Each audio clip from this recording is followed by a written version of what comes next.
台湾的传统市场是温暖、阁有人情味的所在，内底真侪头家的台语是讲了真认真，也互传统市场真做是学台语上好的所在。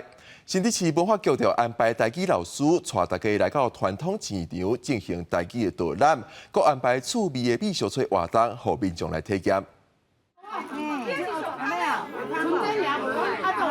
闻到香菇味，囡仔拢化芳。伫台湾的传统市场内，上常听到语言就是台语。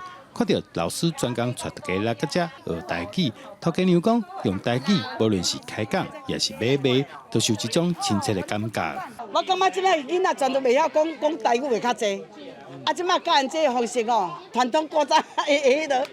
真的很棒啦，很棒！台语较亲切，敢咱安尼，因为我是下港人嘛，啊讲话敢讲迄个感情无啥相像。透过头家的小解，还佫有台语老师专业的导览，民众除了会当学到一寡日常生活中的台语用词以外，也体验到传统市场内满满的人情味。因为对即摆的囡仔来讲，其实因嘛对菜市啊足兴奋的，因为即摆大部分拢是去超级市场买物件，所以。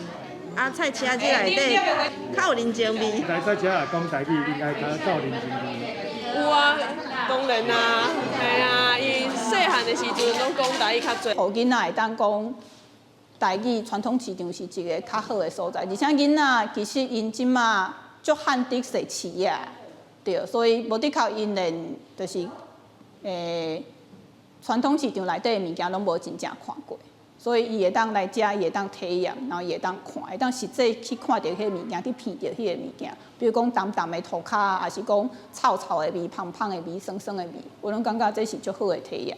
现场佫安排趣味的美小菜活动，透过手中的图片去找找出传统市场内的特色店家，互大家咧提升台语能力的时阵，卖当深入了解地方文化特色。记者杜君豪，新竹报道。